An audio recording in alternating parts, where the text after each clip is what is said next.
तर गाईज आज आम्ही बनवतोय चिकन कॅफरेल. येस. तर विजयला ही रेसिपी खूप जास्त आवडते. ऍक्च्युली आम्ही इंटरनेटवर बघितलेली गोवाची डिश, स्पेशल डिश आहे गोवाची, चिकन कॅफरेल. आम्ही एकदा जसं ट्राय केलेली, तिने तिच्या घरी बनवलं, तर आमचं लग्न होतं झालं. सो आज मी बघितलं ती माझ्यासाठी बनवते, तेव्हा मला खूप आवडलेली. तर ती आम्ही बस बोललो की आज बनव, ती बनवते आज. आम्ही गोव्याला पण गेलो होतो तेव्हा पण लाईक आम्ही खाल्लं ना, सेम टेस्ट लागत होती. So I can cook for him.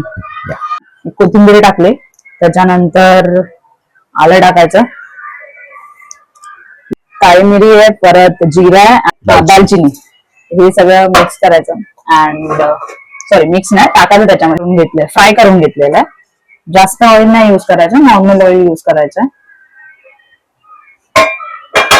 And guys मी एक सांगायला विसरली, आपण जेव्हा एक बनवतो त्याच्यामध्ये आपल्याला मिरची पण टाकायची, अँड मी वरून टर्मरिक पण टाकले, हळद. सो ते पण टाका तुम्ही. अँड देन हा फुल मसाला आपल्याला चिकन मध्ये टाक. सो आता आम्ही हे सगळं मिक्स त्यात हे करतो, मिक्सर करून तिला आम्ही थोडं ठेवणार आहे.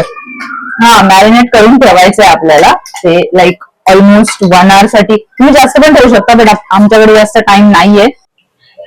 तर आपण जसं मॅरिनेट करायला ठेवलं होतं ना, तसं आता रोस्ट झालेलं आहे. तर यू कॅन सी हे असं झालंय.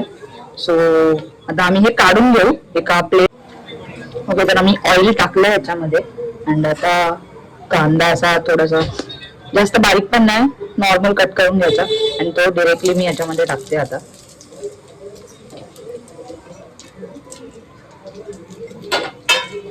आणि देन हा अनियन फ्राय झालेला आहे.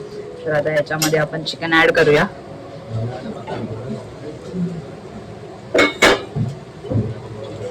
थोडस मिक्स करायचं, अँड देन मग ह्याच्यामध्ये आपण पाणी टाकूया ग्रेव्हीसाठी.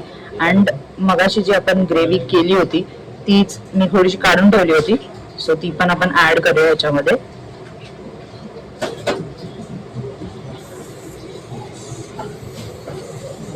जेवढी तुम्हाला ग्रेव्ही पाहिजे तेवढी तुम्ही बनवू शकता. पाणी टाकायचंय, अँड देन गार्निश करायचं, अँड दॅट इज डन. आणि तुम्हाला जे तिखट पाहिजे असेल तर इफ यू वॉन्ट, तुम्ही त्याच्यामध्ये तुमचं तिखा लाल वगैरे ऍड करू शकता स्पाइस लेवलसाठी. नंतर आपण नाही टाकू शकत मिरची वगैरे, सो तसं ऍडजस्ट करू शकतो. झालेला आहे, रेडी आहे. आता आम्ही टेस्ट करतो.